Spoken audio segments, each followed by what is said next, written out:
Hello dears, আসসালামু আলাইকুম। আজকের ভিডিওতে আলোচনা করব আইবিএস সম্পর্কে। কারণ আজকের ভিডিওর জন্য রিকোয়েস্ট করেছিলেন নুসরাত জাহান, বলেছিলেন আইবিএস সম্পর্কে একটা ভিডিও করবেন প্লিজ। আজকের ভিডিওটি স্পেশালি আপনার জন্য। আর আপনাদেরও যদি কোনো রিকোয়েস্ট থেকে থাকে কোনো ভিডিও সম্পর্কে কমেন্টে জানাতে পারেন, অবশ্যই ভিডিওটি তৈরি করার চেষ্টা করব। আর আইবিএস সম্পর্কে আজকের ভিডিওটি হতে যাচ্ছে সবথেকে বেস্ট ভিডিও ইউটিউবের মধ্যে। ইউটিউবে যদি আপনি আইবিএস নিয়ে সার্চ করেন প্রচুর ভিডিও পেয়ে যাবেন, কিন্তু আজকের ভিডিওটি দেখা এবং 100টা ভিডিও দেখা সমান কথা। কারণ আজকের ভিডিওতে আইবিএস সম্পর্কে A to Z আলোচনা করব। তাহলে কথা না বাড়িয়ে আমরা ভিডিওটি শুরু করি। তাহলে দর্শক, প্রথমে আমরা জেনে নেব আইবিএস কি। তো আইবিএস শব্দের ফুল মিনিং আমি লিখে রেখেছি। আইবিএস, আইতে হচ্ছে ইরিটেবল, বিতে হচ্ছে বাউল, এসতে হচ্ছে সিনড্রোম। আইবিএস শব্দের ফুল মিনিং হচ্ছে ইরিটেবল বাউল সিনড্রোম। তো যদি আমরা এটির মানে করি তাহলে কিন্তু আইবিএস এর সংজ্ঞা পেয়ে যাব। ইরিটেবল মানে হচ্ছে কি, খিটখিটে, খিটখিটে বা বিরক্তিকর, বিরক্তিকর। তাহলে ইরিটেবল শব্দের অর্থ হচ্ছে খিটখিটে বা বিরক্তিকর। আর বাউল শব্দের অর্থ হচ্ছে অন্ত্র বা পেট, পেটে যে নাড়িভুড়িগুলো থাকে সেগুলোকে বলা হয় অন্ত্র। আর সিনড্রোম শব্দের অর্থ আমরা জানি লক্ষণ, লক্ষণ। তার মানে আইবিএস শব্দের অর্থ হচ্ছে বিরক্তিকর পেটের লক্ষণ। আশা করি আইবিএস কি বুঝতে পেরেছেন। তাহলে আইবিএস শব্দের অর্থ বিরক্তিকর পেটের লক্ষণ। তো ইন স্টাডি শো দ্যাট, একটা স্টাডিতে দেখা গেছে যে 10% অফ পিপল আর অ্যাফেক্টেড বাই আইবিএস। 100 জনের ভিতরে 10 জন ব্যক্তি আইবিএস সমস্যায় ভুগতেছে। বাট এই 10 জন লোকই জানে না যে তাদের আইবিএস রয়েছে। এবং এদের ক্ষেত্রে বেশিরভাগই মহিলাদের ক্ষেত্রে এই আইবিএসটা দেখা দেয়। তো আইবিএস এর ক্ষেত্রে সারা জীবনই হয়তো বা এই প্রবলেমটি থেকে যায়। একটা নির্দিষ্ট ওষুধ এবং নির্দিষ্ট নিয়মকানুনের ভিতরে থাকলে এটি কন্ট্রোলে রাখা যায়। যেমন আমরা ডায়াবেটিস কন্ট্রোলে রাখি, বা এই ধরনের যে প্রবলেমগুলো রয়েছে সেগুলো আমরা কন্ট্রোল করতে পারি, বাট নিরাময় করতে পারি না। ঠিক তেমনি আইবিএসটাকে আমরা কন্ট্রোল করে রাখতে পারবো, বাট সারা জীবনের জন্যই প্রায় এটি থেকে যায়। তাহলে আপনার যে আইবিএস হয়েছে আপনি কিভাবে বুঝবেন? 10 জনে যে আইবিএস থাকে এরা তো জানে না, তাহলে কিভাবে বুঝবে যে আইবিএস হয়েছে? তাহলে আইবিএস এর লক্ষণগুলো এখন আমরা লিখব। তাহলে এখন দেখে নিন, যদি আপনার ভিতরে এই সমস্যাগুলো থাকে তাহলে আপনার আইবিএস হয়েছে। অর্থাৎ আইবিএস হলে কি কি লক্ষণ দেখা দেয়। তার ভিতরে 1 নম্বরে রয়েছে পেট ফাঁপা। যদি আপনার কোনো কিছু খেলেই দেখা যায় আপনি একটা রেগুলার বেসিসে কোনো কিছু খাচ্ছেন, হঠাৎ করে অন্য একটা জিনিস খেলেন, আপনার পেট ফাঁপলো, যদি এরকম হয় তাহলে এটা হচ্ছে আইবিএস এর একটি লক্ষণ। এরপরে রয়েছে পেট ব্যথা, মাঝে মাঝে অকারণে যদি আপনার পেট ব্যথা হয়। 3 নম্বরে রয়েছে আমাশয়, বেশ কয়েকদিন পর পর যদি আপনার আমাশয় হতে থাকে। 4 নম্বরে রয়েছে পাতলা পায়খানা। 5 নম্বরে রয়েছে কোষ্ঠকাঠিন্য, এবং এমনও হতে পারে পাতলা পায়খানা এবং কোষ্ঠকাঠিন্য দুটো একসাথে থাকতে পারে। কোষ্ঠকাঠিন্য কি, অর্থাৎ টয়লেটে যাওয়ার পরে খুব কষ্ট করে টয়লেট করতে হয়, এটা হচ্ছে কোষ্ঠকাঠিন্য। 6 নম্বরে রয়েছে পেটে মোচড় দেওয়া। যদি আমরা এমন একটা অনুভূতি হয় যে আপনি বাসা থেকে বের হচ্ছেন, আপনার পেটে হঠাৎ করে মোচড় দিল, অর্থাৎ আপনার মনে হচ্ছে যে টয়লেটে গেলে পেটটা পরিষ্কার হবে, তো আপনি যে টয়লেটে বসলেন কিন্তু দেখলেন যে আপনার পায়খানা হয়নি, এটা হচ্ছে পেটে মোচড় দেওয়া। এবং 7 নম্বরে রয়েছে মানসিক পরিবর্তন। কোনো কারণেই আপনার দেখবেন মেজাজ খিটখিটে ভাব হয়ে যাবে, কেউ একটা ভালো কথা বললেও আপনার মেজাজটা হয়ে যাবে খিটখিটে। এবং 8 নম্বরে রয়েছে মলের ধরন পাল্টানো, অর্থাৎ কোনো দিন দেখবেন আপনার কোষ্ঠকাঠিন্য হচ্ছে, আবার কখনো হচ্ছে আপনার পাতলা পায়খানা, অর্থাৎ নরম পায়খানা হচ্ছে। তো এই লক্ষণগুলো যদি আপনার ভিতরে থাকে তাহলে আপনি ধরে নেবেন আপনার আইবিএস হয়েছে। তাহলে যদি আপনার আইবিএস হয়ে যায়, আইবিএস ধরলাম আপনার হয়ে গেছে, আপনি দেখলেন এই লক্ষণগুলোর সাথে আপনার মিলে যাচ্ছে, তাহলে এখন আমরা আলোচনা করব এই আইবিএসটা আপনার কেন হলো, কি কি কারণে আপনার আইবিএসটা হলো। চলুন এখন সেটা আলোচনা করি।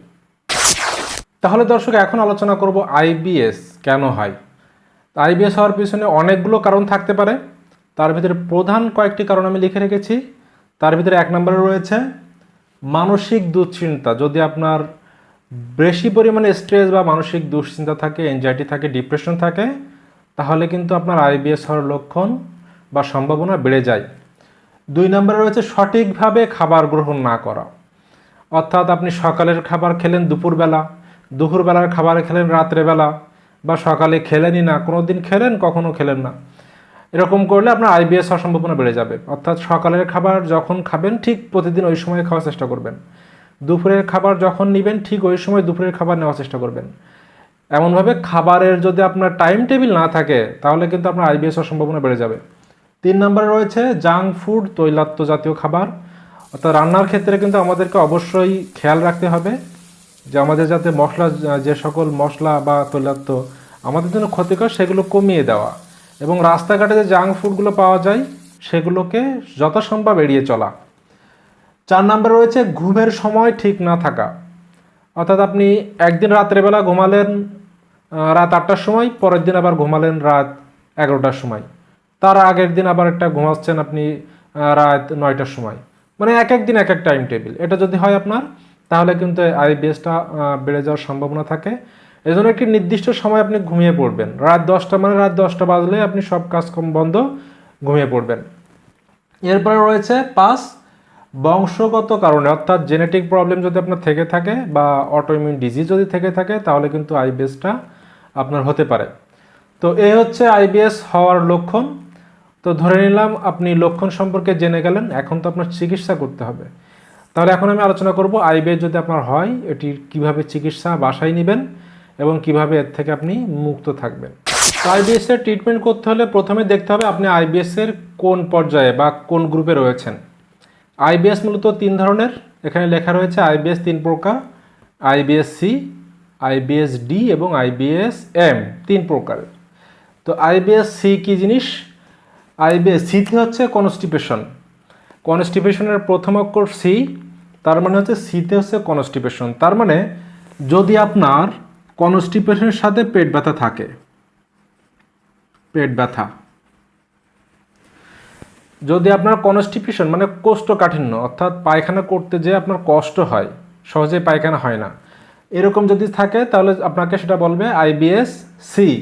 কনস্টিপেশনের সাথে যদি পেটে ব্যথা থাকে তাহলে আপনাকে ধরা হবে আইবিএস সি এর ভিতরে। এখন আসুন আইবিএস ডি কি জিনিস? ডিতে বলা হচ্ছে ডায়রিয়া। ডিতে হচ্ছে ডায়রিয়া প্লাস পেট ব্যথা। ডায়রিয়া প্লাস পেট ব্যথা, অর্থাৎ যদি আপনার ডায়রিয়া থাকে সাথে পেট ব্যথা থাকে তাহলে আপনাকে বলা হবে আইবিএস ডি এর ভিতরে। আর আইবিএস এমতে কি? আইবিএস এম অর্থ হচ্ছে সি এবং ডি দুইটা একসঙ্গে মিলে যেটা হবে সেটা হচ্ছে আইবিএস এম। অর্থাৎ আপনার কনস্টিপেশনও আছে, ডায়রিয়াও আছে, সাথে পেট ব্যথাও আছে, সেটা হচ্ছে আইবিএস এম। আশা করি বুঝতে পেরেছেন। কনস্টিপেশন, ডায়রিয়ার সাথে পেট ব্যথা সবগুলো যদি একসঙ্গে হয় তাহলে আপনাকে ধরা হবে আইবিএস এম এর ভিতরে। তাহলে আশা করি বুঝতে পেরেছেন এর কোন গ্রুপে আপনি রয়েছেন সেটি আপনাকে বুঝে নিতে হবে চিকিৎসা করার জন্য। তাহলে চলুন আমরা পরবর্তী ধাপটা দেখে নিই চিকিৎসার ক্ষেত্রে কি হবে। চিকিৎসার পূর্বে আরও একটা বিষয় একটু আলোচনা করে নেই। আইবিএস হলে আপনার কোন কোন খাবার খাওয়া একেবারেই হারাম বা নিষেধ, এই খাবারগুলো আপনি একেবারেই খাবেনই না বা ছুবেনই না, সেই বিষয়টা এখন আলোচনা করব। তার আগে আরও একটি রিকোয়েস্ট, আপনি যদি আমার চ্যানেলে নতুন হয়ে থাকেন অবশ্যই চ্যানেলটি সাবস্ক্রাইব করে দিবেন, কারণ আমার ইউটিউব চ্যানেলে আমি আর স্বাস্থ্য সম্পর্কিত এবং রিপোর্ট সম্পর্কিত বিভিন্ন ভিডিও দিয়ে থাকি। অবশ্যই আপনার উপকারে আসবে এবং ভিডিওটি বন্ধুদের সাথে শেয়ারও করতে পারেন, তাদেরও উপকারে আসতে পারে। তাহলে চলুন আমরা আলোচনা করি। তাহলে আইবিএস যদি হয়ে যায় তাহলে কী কী খাওয়া নিষেধ বা হারাম। প্রথমে বলেছি 1 নম্বরে দুগ্ধজাত জাতীয় খাবার, অর্থাৎ যে সকল খাবার দুধ দিয়ে তৈরি হয় বা দুধ, এই জাতীয় খাবারগুলো আপনার জন্য না খাওয়াই ভালো। 2 নম্বরে রয়েছে তেলে ভাজা খাবার। তো সব কিছুই তো আসলে তেলে ভাজা হয়, তো অতিরিক্ত তেলে ভাজা যেগুলো খুবই কড়া করে ভাজা হয় সেগুলো খাবেন না, যেমন পেঁয়াজু কিংবা যেগুলো রাস্তায় পাওয়া যায় তেলে ভাজতে, এগুলো না খাওয়াই আপনার জন্য খুবই ভালো, মঙ্গলদায়ক। 3 নম্বরে রয়েছে বেকারি খাবার। যেসব খাবারগুলো দোকানে বেকারিরা দিয়ে যায় এগুলো কিন্তু খুবই অস্বাস্থ্যকর হয়ে থাকে, এগুলো খাবেনই না, পেটের সমস্যা হতে পারে।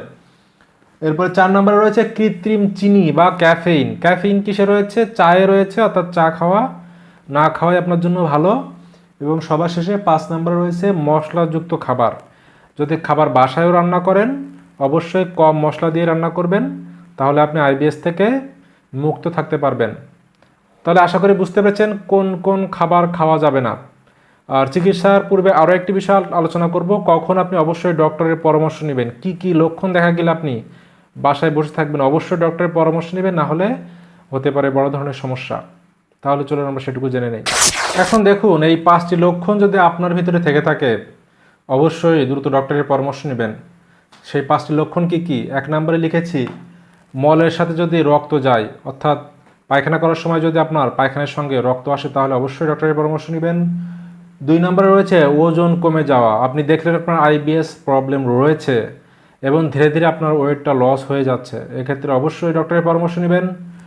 3 নম্বরে রয়েছে পেটে চাকা অনুভব করলে, দেখতে পাচ্ছেন আপনার পেটের কোনো একটা জায়গায় চাকা চাকা অনুভব হচ্ছে এবং এটা কয়েকদিন যাবত আপনি লক্ষ্য করছেন চাকা হয়ে রয়েছে, তাহলে অবশ্যই আপনি ডক্টরের পরামর্শ নেবেন। 4 নম্বরে বলবো, যদি আপনার রক্ত শূন্যতা দেখা দেয়, আইবিএস রয়েছে অর্থাৎ আইবিএস এর সাথে যদি আপনার রক্ত শূন্যতা দেখা দেয়, তো রক্ত শূন্যতা আপনার হয়েছে আপনি কিভাবে বুঝবেন? চোখের এটা পাতাটা টেনে দেখবেন আপনার এটা লাল রয়েছে নাকি একেবারে সাদা হয়ে গেছে। যদি সাদা হয়ে যায় তাহলে বুঝবেন আপনার রক্ত শূন্যতা হয়েছে।